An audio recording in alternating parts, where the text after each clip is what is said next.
welcome in. Welcome back to another episode of the Format Podcast.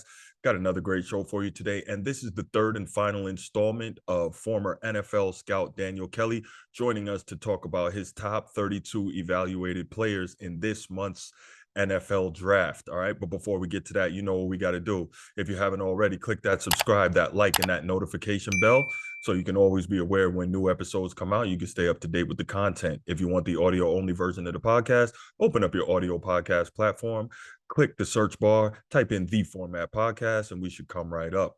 If you enjoy the content, please give us that 5-star review and make sure you leave us a comment either on your podcast platform or here on YouTube. All that stuff helps us rise in the algorithm, helps us find more sports fans, helps more sports fans find us. All right, let's get to it with the third and final installment of Daniel Kelly talking about his top 32. 20, Jordan Addison, wide receiver, USC. So former Biletnikoff winner, guy who's really had the opportunity to benefit this past season by playing with one of the greatest offensive minds in football, college or pro, Lincoln Riley, and playing with the Heisman Trophy winning quarterback, Caleb Williams.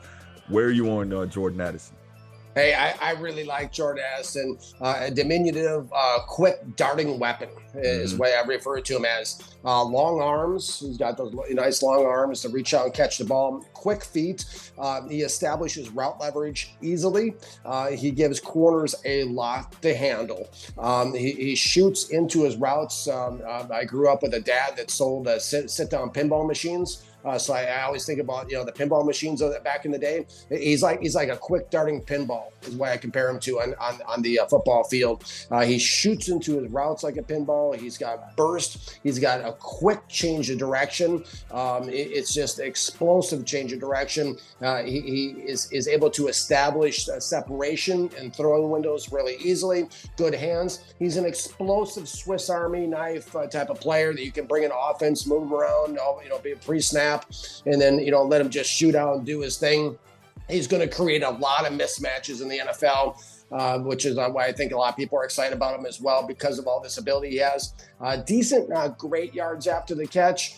He can sneak behind. He's not going to blow the doors off a secondary in terms of his playing speed, but don't fall asleep on him either because he's shown on game film that he can sneak behind a secondary unexpectedly and for a long pass. If there's a struggle with Jordan Addison, it's he struggles with heavily contested passes due to the size of his frame.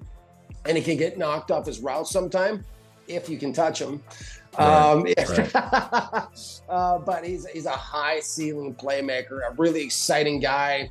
Anybody playing fantasy football, I get a lot of people every year asking me, who do I need to draft on my fantasy team from the NFL draft? Jordan Addison is a name to scratch down on a piece of paper and keep track of because he's going to be an explosive playmaker, especially when you start moving into this 20 on down range where you start talking about, this is kind of the playoff caliber teams in the league. And so if a playoff caliber team is able to add a luxury pick like this and bring in a Jordan Addison to add to an arsenal of weapons array that had him in the playoffs last year, it's going to be like gravy for that team. All right. Number 21, Malik Cunningham, quarterback, Louisville. Last time you were here, you had a lot of great things to say about Malik Cunningham.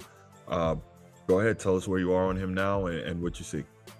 Absolutely. I mean, I've watched already like 10 games on him at this point. I'm higher on Malik Cunningham than anybody in America. And of course, I was the guy that said pre-draft last year, and I made the comparison of Brock Purdy, the 2002 NFL MVP, Rich Gannon, in an article prior to the draft. So Malik Cunningham is somebody that's definitely grown on me. The first time I looked at Malik, I honestly thought that it was Randall's son. I really did. I had to do research because the characteristics and I watched Randall Cunningham back in the day and I watched Malik Cunningham. The characteristics are uncanny on game film.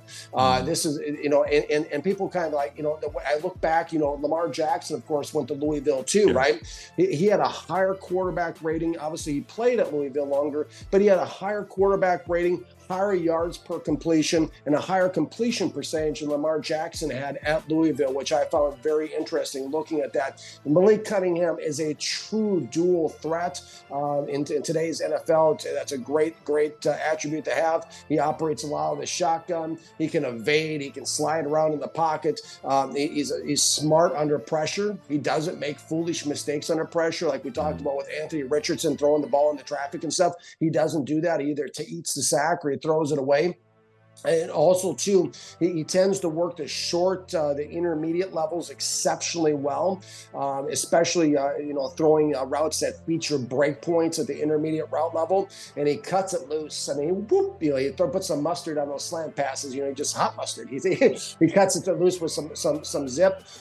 He's best when he sets his feet. I'll say that. I didn't like him as much when he didn't set his feet. But he has a tendency to lock in and not go through his progressions, even though he's shown in the past he can do that.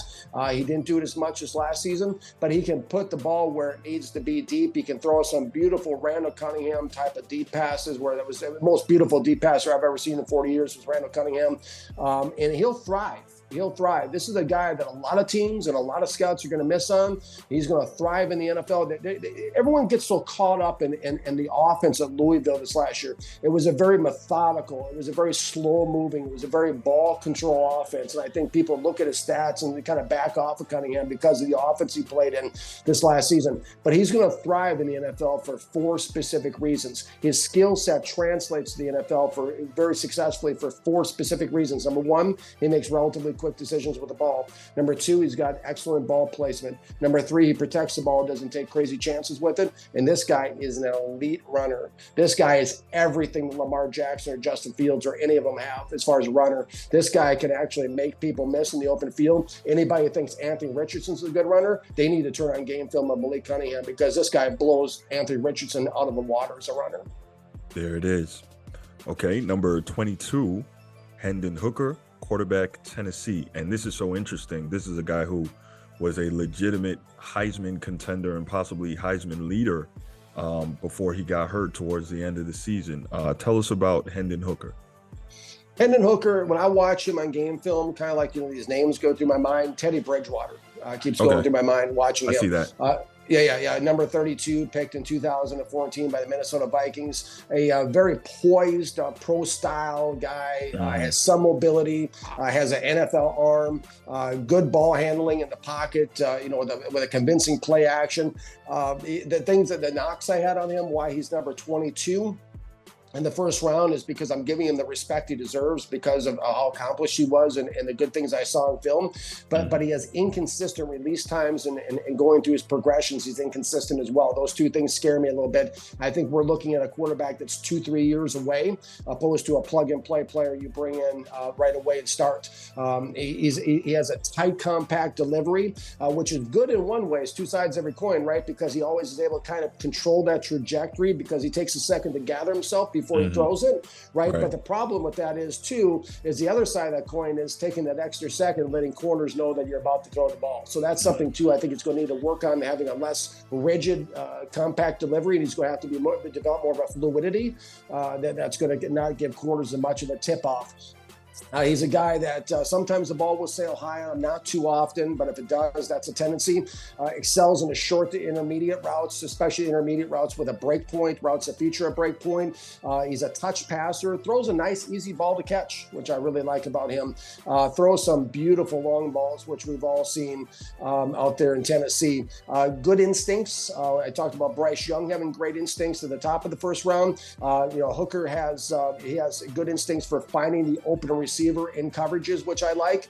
He's a physical runner who also can make a couple people miss. He can put on some moves. Ideal number 2 quarterback. This is a quarterback that if a playoff team needs an ideal number 2, like a Dallas Cowboys or something, to put behind Dak Prescott, this would be the guy to bring along. You can develop him and give him maybe a couple of year or 2 that heal a little bit more of that knee too, in the same time, and be able to adjust to the game. If he has the opportunity to sit behind an established starter, I think he can become something in a couple seasons. And like I said, I would take Hendon Hooker over Anthony Richardson any day of the week and twice on Sundays. Okay.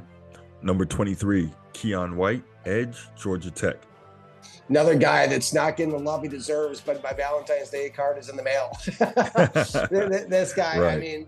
I mean, whoever thinks Will Anderson Jr. is a first rounder, do yourself a favor. If you're an NFL owner, NFL GM, or have influence over the decision-making process with the NFL team, you got to do yourselves a favor, do your fan base a favor, and turn on Keon White before you even utter Will Anderson Jr.'s name, because this guy has it all. And another guy that's probably underrated because he's at Georgia Tech. If this guy played at Georgia, Right. this is all we would be hearing about. Okay, Right. He's a thick, muscular frame guy with long arms. He has a strong want. He really wants it. He's quarterback minded. He wants to get to your quarterback. He's active with raw power at the point. I mean, this guy brute. I mean, that's what he is, just raw, just impressive, just awe-inspiring power. He's a battering ram, like we talked about Tyree Wilson being he's one of those human battering rams that just brings it. He can bend the edge. He's got that kind of ability to bend the edge, or he can get inside and blow up your pocket. The majority of his reps were negative or neutral. In other words, they weren't positive in my no column. That's why he's at number 23 and not number 3. But he's a guy that can come off blocks, run and make just devastating run tackles. He can be a force against the run. He's a defender that loves to throw his weight around. I can't say enough good things about Keon White. He is going to be one of, we look back 2-3 years from now, he's going to be one of the most underrated players in the 2023 NFL draft. When they do their redrafts, Keon White's going to be a lot higher in people's redrafts than he is on their mock drafts. Got you. Number 24, Bryan Bresee, defensive tackle, Clemson. Bryan Bresee, to me, he's a modern day Dave Butts, who I loved. Huh. Okay, I can kind of see that. All right. Okay. Yeah. That's what went through my mind with that used car battering ram helmet that he had back in the day for Washington. But just a lot more athletic than what Dave Butts was. Right. This guy has extreme power, but he lacks bend. This guy is stiffer than the kitchen table. He's got good initial quicks. He's got a fast first step. He's an opportunistic gap shooter, but really, really struggles. Turn up the volume. Really struggles to adjust in space. I mean, he just doesn't do it.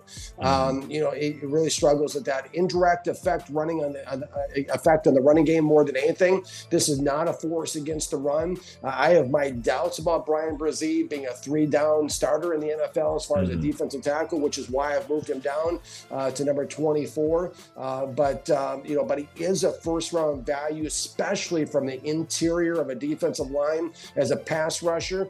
This guy is like a human avalanche. A lot of teams don't get a lot of guys, defensive tackles, can move the meter in the pass rush game. This guy can do that. That's why you're bringing in Bryan Bresee for a playoff team, especially. It's a nice added championship piece to the puzzle.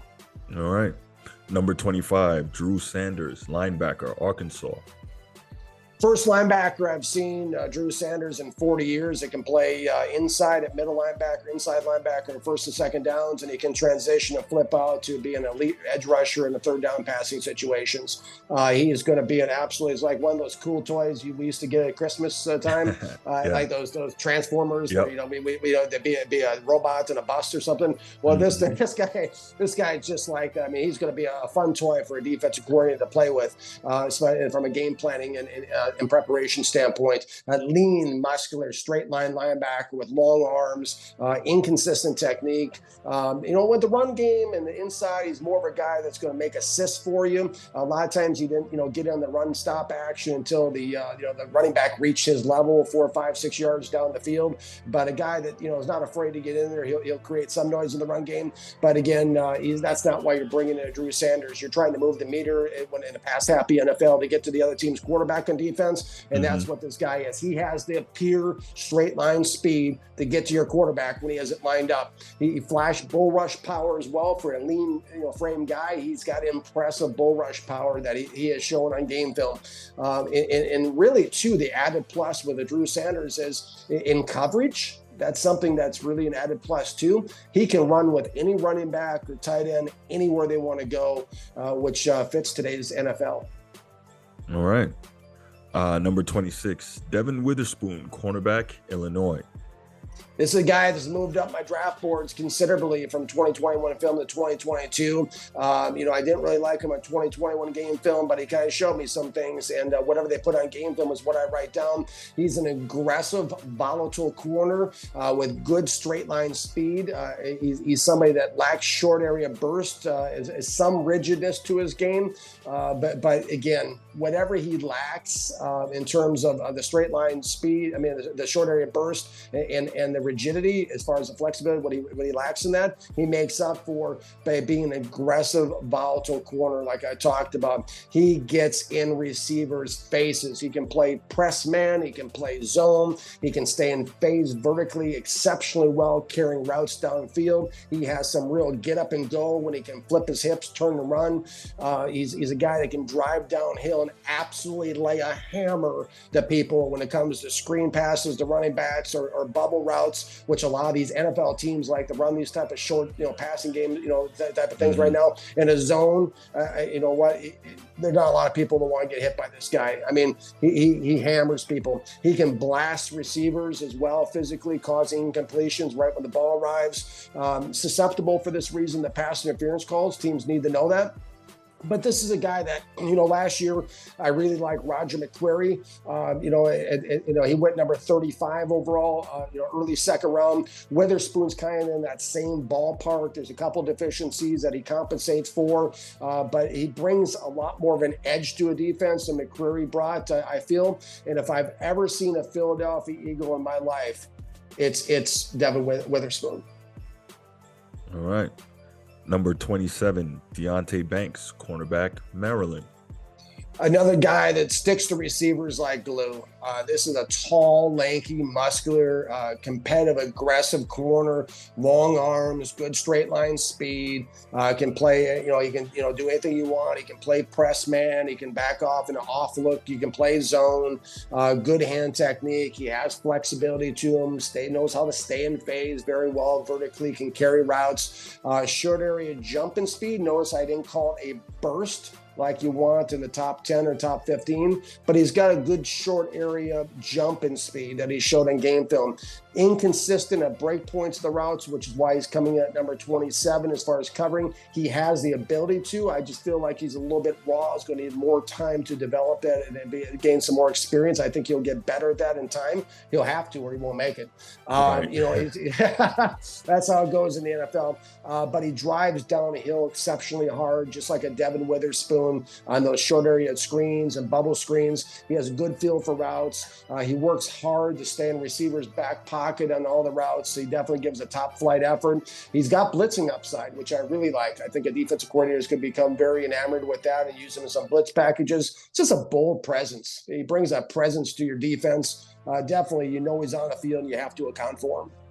All right. So here's one that I thought was really interesting in terms of placement. Number 28, Jackson Smith-Njigba, wide receiver, The Ohio State. Now, a lot of people that I've heard, discuss this draft have him probably as a wide receiver 1 or a lot higher than you have him. Kind of tell me what happens. Is it safety? Is it not safety? Is it health concerns? Recovering from the injury? What is it that has him at near the end of the first round for you? Well, Jackson Smith, that's a great question, Bruce. Jackson Smith-Njigba is my favorite receiver I've seen in Ohio State in the last 2 seasons, period. Okay. So I hold him in very high regard. That's including Marvin Harrison Jr.? Yes. Wow. Okay. We'll talk about that another time. Go ahead. Yeah, it is. But I really like Jackson Smith-Njigba. There's another guy that's on my Valentine's Day card list. In their answer to your question, the 2 reasons the injury is not so much of a concern, it's a hamstring. The main reason is he can't take the top off a defense on game film. This is a possession receiver, yes. and don't let that scare you, because he's probably one of the best number 2 receivers that's going to be in this league. You partner Jackson Smith-Njigba with a Stephon Diggs, it's going to be frightening. It's going to be frightening. Yeah. You put him in Minnesota with a Justin Jefferson, it's going to be frightening. So he's a productive possession receiver. A lot of people get scared when they hear possession. Don't feel scared with Jackson, because this guy is going to own. He's going to own the intermediate route level in the National Football League. That's why I wanted to pause there for a minute, because decent straight line speed, short area burst, great bend, great hands. He's a slot that does a phenomenal job setting up cornerbacks, knack for getting open and finding soft spots in coverage, quick choppy feet. He's got those quick choppy feet at the break point, can snap it off, just boom, he can snap it off at the break point. Tremendous flexibility, tremendous bend. My affectionate nickname for him is Gumby. I mean, this guy's got this. He's got this wobble to him, as you can see it when he's running on film, and he just breaks it off. Good luck, NFL corners. Outside of Sauce Gardner, there's not many going to be able to keep up with him. Can make that's where the rich are just going to get richer with this kind of a pick, because he's, we're talking about, 28, we're talking about a team deep in the playoffs. He can also, make the first defender miss after the catch. He ran out of bounds too easily for me. That's another reason. I didn't like how easily he went out of bounds. I want to see him have more fight for yardage at the end of the plays. But an average catch radius too. That's another big reason why he dropped down to number 28. I didn't feel like the ball's too high or too low. I didn't see that out of him. And he's not a deep threat, like I said, but he got after the blocker. He's got that physicality and that mentality, that attitude. He's got a high ceiling player. I love Jackson Smith, but I think that whoever passes on him in this draft is gonna have to figure out how to cover him. And I wish him luck at that. All right. Number 29, Darnell Washington, tight end, Georgia. This guy's a freak. Oh, yeah. Yeah, he's another offensive coordinator has turned up the volume in the NFL, because this guy, too, is a mismatch nightmare. Had a little bit lower production, but let's not forget who's behind it, Georgia. Brock Bowers. There you go. Yep. So we got to take that consideration. Huge, dominant, athletic, all-purpose tight end, complete tight end, above average building speed, methodical speed, good hands, inconsistent short, I felt, in the short game, but he's a good safety valve like Michael Mayer, who's aware of when his quarterback's in trouble. Make sure you can't miss him, right? He's huge. Right. You can't miss him. He's right there. And how many people are that? Yep. Yeah. I mean, how many people, he can just reach up just like an NBA player and just catch the ball. Great safety valve for an NFL offense. And he really looks the part at the intermediate route level, whether it be single or double coverage. He's just a man amongst boys running routes out there. Imagine, to me, what I compare him to is, imagine Patrick Ewing, the former NBA great. Imagine him being out there running routes as a tight end, and that's what Darnell Washington looks like on game film. I mean, just a dominant force down in the paint. Excels on breakpoint routes, at the intermediate level, where he can use a big, dominant frame. I mean, this is he's got the aggression and the brute, that alpha, that personality, like a DK Metcalf if he was a tight end. Right. Just a guy that can just box out defenders in a tremendous run block. I mean, this guy's like having a 6 offensive lineman out in the field. I mean, I can't say enough good things about Darnell Washington. I would be really excited to see him end up with maybe Cincinnati, for example, late in the first round. I think a team is good. This is going to be a quarterback's going to send a thank you card into the GM and the owner after they pick Darnell Washington. This guy's going to be fun to have on your team. Got you. Number 30, Zay Flowers, wide receiver, Boston College. Yeah, another guy that's underrated, I feel. Now, NFL.com NFL's recognized the talent, and of course, they have their hand on the pulse of the NFL executives, and they talk to them. And that, a lot of those guys, and different people at NFL.com have him mocked at like number 21. I have Zay Flowers at number 30. This guy is a pure football player, period. I mean, this guy is like, he's a John Madden type of guy. If Madden were still around, he would go crazy. The whoop bop, all the X's and O's on the screen. He would love Zay Flowers. There's some Deebo Samuel to him. I feel he's a slot who can vertically take the top off the defense, which is rare and which is a very valuable commodity on an NFL offense. Reminds me of Christian Kirk, who I love from the Cardinals when the Jacksonville Jaguars signed him last year. I think Christian Kirk caused that whole situation with Jacksonville turning it around down there. I think Kirk had more to do with that than any other player on that team. And that's what Zay Flowers brings to the table. He's a guy that has a release that's more quick than fast. He's a good short area safety valve. He's got building speed as he gets into your secondary. He's productive at all 3 route levels with a knack for finding the soft spots in coverage. thrives at the intermediate route level because teams have to respect, corners have to respect that speed, that 4.42 speed. So what Zay Flowers will do is he'll drive down hard on corners going vertically. He'll just snap it back on a comeback route. Good luck. And because he's so fast, basically it causes corners to back off and give more cushion and respect because they think he's going to go deep, but he can come back. He's going to own the intermediate route level in the NFL, I feel, especially on a good team with a deep team like this and, you know, the playoff caliber team. He's a tough, he's a tough runner, a little bit inconsistent with yards after the catch, but he's tough. He's a dynamic jack of all trades, a huge addition to an NFL team that's lucky enough to get him. All right. Number 31, we're almost to the end here. Matthew Bergeron, left tackle, Syracuse. Another guy's not getting the love that he deserves. Second best feat of any offensive tackle in the NFL draft next to Cody Mauch. This guy is an athletic, high effort, hyperactive, blocker with an aggressive mean streak and as a pass blocker and a run blocker. Biggest negative on him is why he slides on the number 31 instead of being in the top 10 with these kind of feats is because he has average playing strength, susceptible to bull rushes, light anchor, we talk about, having a heavy anchor like a Darnell Wright. That's not Bergeron. He's susceptible to bull rushes. Outside of that, he's got a fast first step, that first kick step to the outside on the left side. Fast first step. He's inconsistent with his hand placement. Another reason he slides to 31, but he moves with ease. It's fun to watch Matthew Bergeron with Syracuse. I mean, he does a good job shielding the perimeter. He's a guy that's very alert, heads on a swivel, looking around, picks up stunts and blitzes with ease, has the ability to recover, lightning fast reaction time. If you're ever needing a quick reaction time to a quick stunt or a move or a blitz, this is your guy. Excels as a positional run blocker. Again, he's not one of these power brutes that's going to just blow people up and pancake them, but he is a guy that's an excellent positional run blocker, understands the art of leverage and blocking leverage. A good comp to him would be a George Fant. A guy that it's kind of that tight end, converted tight end to tackle. That's what I think of when I watch him play. He's a Canadian-born player. That's going to be a lot of fun to watch at the next level. And for a team that needs a left side bodyguard at that stage of the draft, number 31, Matthew Bergeron, sending the card, run, don't walk. Number 32, Broderick Jones, left tackle, Georgia. Yeah, Broderick Jones is the interesting one. A lot of teams have ranked pretty highly. I feel definitely a lot of NFL mock drafts have him ranked highly. To me, when I watch Broderick Jones, the image that comes up in my mind is an unpolished, raw version of Chris Samuel.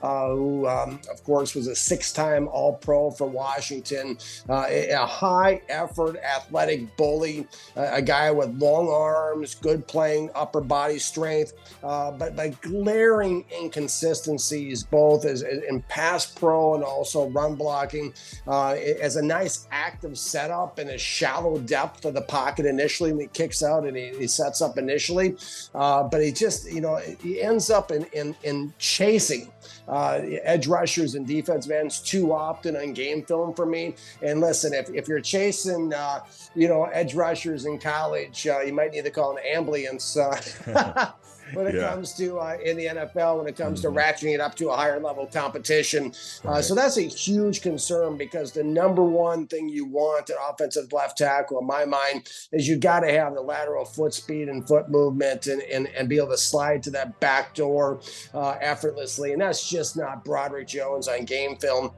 And also, too, he's a little light in the backside, like we call it in scouting. He's got his unequally distributed power. Nice, powerful upper, lower, not so much to be able to sink the weight. Is susceptible to being bull rushed by authoritative bull rushes, can kind of move him back at the point when he's challenged like that. Quick reaction time, absolutely. Can flow back to the inside when it's anticipated, when he knows it's going to go back to the inside and be able to adjust. But as a run blocker, he leaves a lot to be desired. He's a better in pass pro than run blocking. This guy is a lot like he blocks as an offensive lineman like a boxer.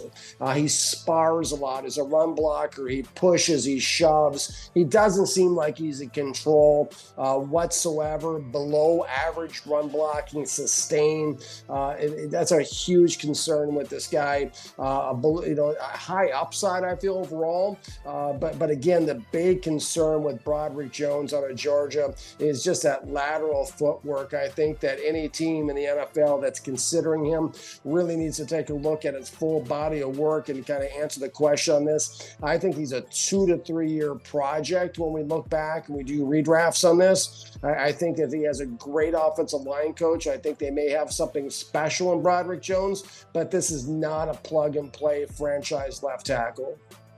Fair enough. Well, there you have it, everybody. 32, the official eval from former NFL scout Daniel Kelly. Daniel, thanks so much for joining us. We really appreciate all the time you took here today. We know it took a ton more time for you to get through all the player evals and then get them in line and figure out who's where. But before I let you go, where can the people find you and find your work? Absolutely. FirstRoundMock.com is where you'll find my probably 200 evaluations since August 30th and my 17-hour days, 6 or 7 days a week that you alluded to. Also on Twitter at FirstRoundMock. But if you go on Google and type in Daniel Kelly First Round Mock, you type in we just became organically ranked for the first time, which is nice too. So if you type in First Round Mock, NFL First Round Mock, you'll find us as well. But we're starting to get all over the place. It was even on Fox Sports Radio the other night, having a chance to talk about the quarterbacks. So you don't have to look far to find me. And the opinions that I have, they're often very different than the mainstream narratives. So I'm looking forward to this and hope all the fans are too. Thank you so much for watching and joining us. Absolutely. Well, listen, thanks so much, Daniel. Really appreciate all your time. This has been awesome. And look forward to definitely doing some more talking, and we'll see what happens after the draft and see how right you were in terms of where you rated guys, and down the road we'll see how right you were in terms of what guys turn into on the next level. No question. It's when you put stuff out there like this, people will save the receipts. It's like etching it into a cave somewhere. So I know for better or for worse, that's why I do so much film work, because I know that this stuff stays out there forever. So thank you so much, Bruce, for having me on your show and bringing me back. It was fun as always working with you on this. Absolutely. Look forward to it next time. All right, everybody. Thanks so much for joining us, and we're out. Peace.